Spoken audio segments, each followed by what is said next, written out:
What is up, you guys? Glitchiz here, coming at you with another Dauntless video. But first, if you enjoy quality gaming content or informational videos like the one I'm posting today, then consider hitting that subscribe button and turning on notifications so you don't miss any of my future uploads. That being said, in today's video, I want to do a quick rundown of the latest state of Dauntless on Reddit, and it's going over all of the details with trials. A lot of you had some feedback on my previous video regarding the life or death of trials, given the previous State of Dauntless update they had posted. It was kind of ambiguous. They didn't give a ton of details on it, but it looks like our prayers have been answered, and some of the new updates that are coming has me really excited for what they're doing for trials. So let's jump right into it and go over all the details. So here we go. In October last year, we said we knew trials needed love, and we committed to doing that in early 2021. It's early 2021 now, and we're making some changes to trials, and I'm excited to share all the details. We set ourselves two goals: make trials more accessible without compromising on challenge, and make trials more fair and varied in how they challenge you. We're delivering 3 features in the next 2 patches, so 1.5.6 and ultimately 1.6.0, to achieve that. Normalized power per weapon solo leaderboards and trials goals. So in 1.5.6, the tuning overhaul. But that wasn't on the list. Indeed, this isn't a feature per se, but it's important. We're thoroughly retuning trials across the board. Behemoths, modifiers, stagger thresholds, you name it, to make fights more fair, more balanced, and longer. And we will keep tuning in future patches. Yes, longer. The shorter the fight is, the more that random factors can influence the outcome, and that isn't fair. A longer fight also has more margin of error, giving slayers opportunities to learn and improve.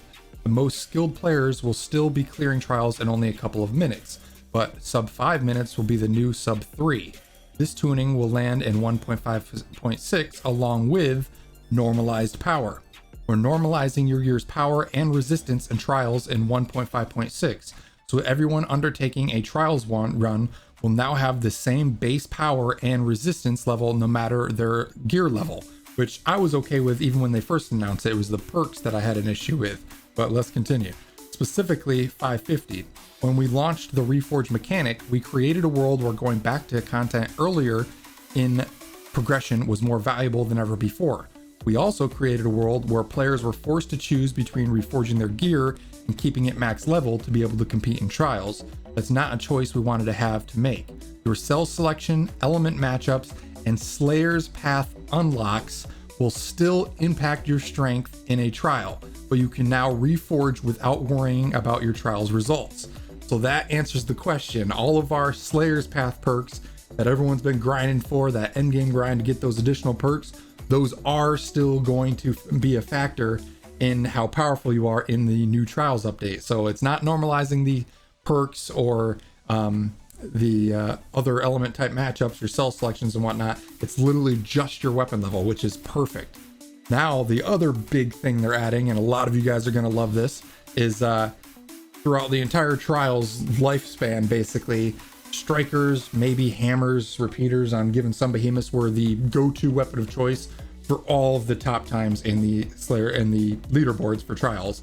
Now, with 1.6.0, they're adding a per weapon solo leaderboard.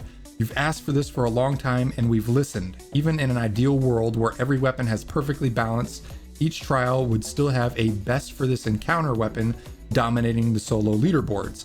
While mastery of multiple weapons is valuable, being forced to play a weapon you don't enjoy sucks. From 1.6.0 on, in addition to global leaderboards, we'll have a per weapon solo leaderboard, each of which will grant a specific weapon reward title that you can equip to show you truly are the best with your weapon of choice. Getting top 100 in any of these weapon leaderboards will also grant you access to the prestige store as well. So not only can you get access to the gold tier prestige store with Lady Luck from top 100 for normal solos, but now all of these per weapon specific solo leaderboards will potentially give you access to the prestige store as well. Also, with patch 1.6.0, they're adding trials goals. Right now, the leaderboards only value speed, but speed is only one aspect of mastery. Slaying fast is impressive, but slaying fast without getting downed is even more impressive. So says Lady Luck, and it's her leaderboard. To recognize that, we're adding trials goals in 1.6.0. Dauntless trials will now have 3 goals, one for winning, one for not getting downed, and one for sub 5 minute times. Normal trials will have 5 goals, the same 3 as Dauntless trials, plus 1 for 3 staggers and 1 for breaking 4 parts. We're also switching up how you earn marks to be based on goals completed rather than your time. Your marks earned in normals will still cap out at 3 goals completed, but this will make unlocking trial cells and other gameplay mechanics less of a grind and make the mode more accessible. So now, currently, the only way that you can get those silver marks from doing the normal trials mode is if you get a fast time. Sub 5 minutes is 2, 3 minutes is 3, so on and so forth to get your full 300 silver marks. Now you have 5 potential options: staggering, breaking parts, getting a fast time, never being downed. If you can hit those check marks, those are 5 potential ways that you can get those 3 bonuses to get the max amount of silver marks. So it's giving us players more options to potentially get those marks. So even if you don't kill the behemoth potentially, you can still get marks just by breaking parts and staggering and things like that. So they're really, really cool. So the too long to read, more accessible, more fair, more fun trials are coming in the next 2 patches. We're looking forward to hearing your feedback on it all. And then they have some quick FAQs. People ask questions, like the biggest questions, and then they answer them. So what tuning did to you specifically? What it did was it standardized all hunt modifier timers in trials. For example, the bomber mod will activate every 30 seconds exactly, rather than between 25 and 35 seconds. So all of those random generated modifiers will now have a set time that they go off, so you can predict them and practice. They decreased Dauntless difficulty trials from 700 power to 650. They removed the Inferno modifier from all applicable trials. The trials behemoth's health has been increased to 65 or by 65%, which ties into the trials lasting longer. They want the times to be longer now. The trials behemoth's health scaling per player increase has been increased by 30%. The trials behemoth part health is reduced by 20%. Behemoth stagger health increased 28% or by 20%. Trials behemoth stagger health scaling per player is increased by 30%. And the trials behemoth wound health scaling per player is increased by 25%. Why no per weapon group on leaderboards? So this is basically saying how they have the solo leaderboard and the group leaderboard. People were wondering why they don't have a weapon specific leaderboard for groups as well, and it kind of makes sense what they said here. Groups can contain a mix of weapons, so there isn't an obvious way to do per weapon boards without requiring all of one weapon in the group, and that's not a healthy meta, so that's why they chose not to do that. So the weapon specific leaderboards are only going to be for solo play.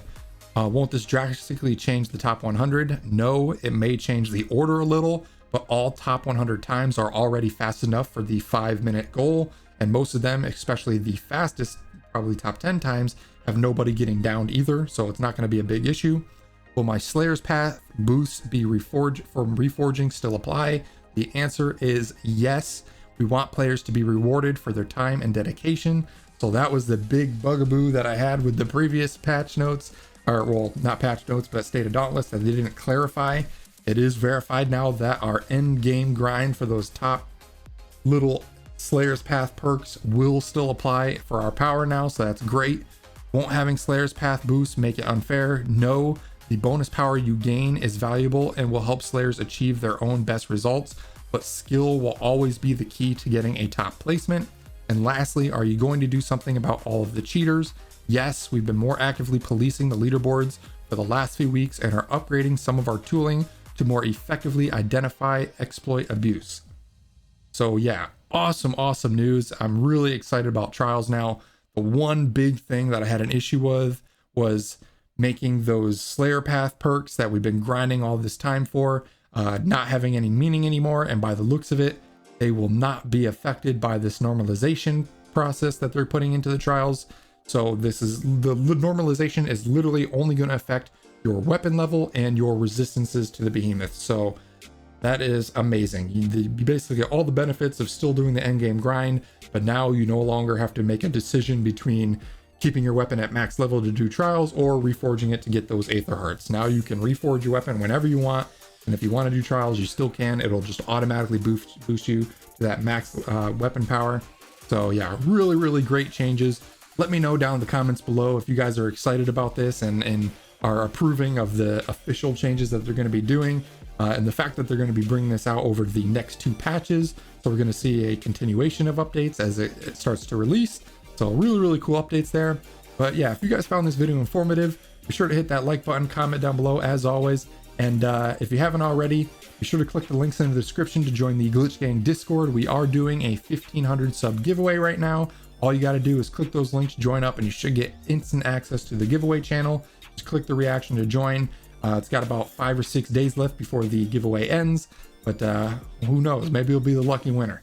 But yeah, until the next time, you guys, I hope you all had a great day, and I'll see you all in the next one. Later.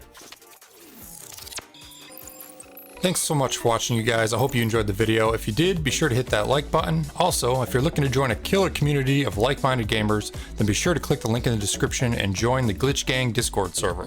We continue to grow every day, and it's filled with all your favorite game discussion channels, as well as several LFG channels to help you find that perfect group for your next hunt or raid. Lastly, if you're new to the channel and want to keep up to date with all my future content, then consider hitting that subscribe button and turn on those notifications. Hope you all had a great day, and I will catch you on the next one.